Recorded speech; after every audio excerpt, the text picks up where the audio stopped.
আসসালামু আলাইকুম।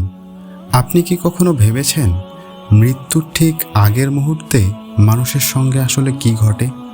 শ্বাস বন্ধ হওয়ার ঠিক আগে হৃদস্পন্দন থেমে যাওয়ার সেই শেষ সেকেন্ডগুলোতে মানুষ কি কেবল অন্ধকার দেখে, নাকি অন্য কোনো জগতের দরজা খুলে যায়? আজ আমরা জানব এমন একটি অভিজ্ঞতার কথা যেটার নাম নেয়ার ডেথ এক্সপেরিয়েন্স। নেয়ার ডেথ এক্সপেরিয়েন্স কি? নেয়ার ডেথ এক্সপেরিয়েন্স বা সংক্ষেপে NDE এমন একটি অভিজ্ঞতা যেখানে মানুষ ক্লিনিক্যালি মৃত অবস্থায় পৌঁছে আবার ফিরে আসে।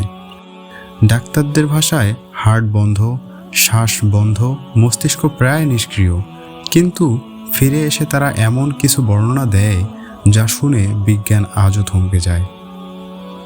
প্রথম অভিজ্ঞতা, শরীর ছেড়ে বের হয়ে যাওয়া। অধিকাংশ মানুষ একই কথা বলে, আমি আমার নিজের শরীরকে নিচে শুয়ে থাকতে দেখেছিলাম। তারা বলে হাসপাতালের বেডে নিজের মৃত শরীর, চারপাশে ডাক্তারদের ছোটাছুটি, সব কিছু তারা উপর থেকে দেখছে। সবচেয়ে ভয়ঙ্কর বিষয় কি জানো? পরে জ্ঞান ফিরে আসার পর তারা এমন ডিটেইল বলে দেয় যা অজ্ঞান অবস্থায় জানার কোনো কথা নয়। দ্বিতীয় অভিজ্ঞতা, উজ্জ্বল আলো, এক অদ্ভুত শান্তি। একটি উজ্জ্বল আলো, উষ্ণ আলো, যেটা চোখে লাগে না, ভয়ও দেয় না।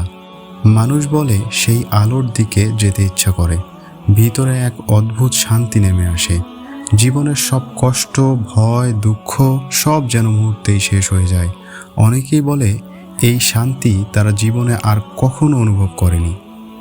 তৃতীয় অভিজ্ঞতা, প্রিয় মানুষদের দেখা। সবচেয়ে আবেগঘন অংশটা এখানেই।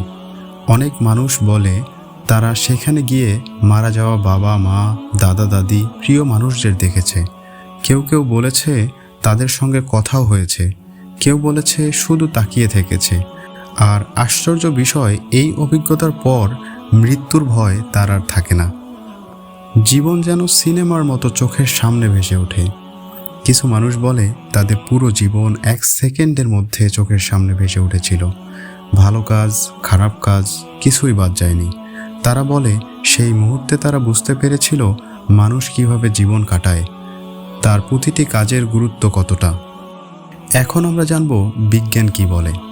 বিজ্ঞান বলে এগুলো হতে পারে মস্তিষ্কের শেষ মুহূর্তের কেমিক্যাল রিঅ্যাকশন, অক্সিজেনের ঘাটতি অথবা স্মৃতির বিভ্রম। কিন্তু প্রশ্ন থেকে যায়, একই ধরনের অভিজ্ঞতা কেন পৃথিবীর ভিন্ন ভিন্ন সংস্কৃতির মানুষ একইভাবে বর্ণনা করে? যাদের ধর্ম, ভাষা, বিশ্বাস আলাদা, তাদের অভিজ্ঞতার কেন এত মিল?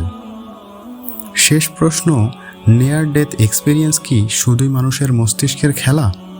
এই প্রশ্নের উত্তর আজও অজানা। আপনার কি মনে হয় কমেন্টে লিখে জানান।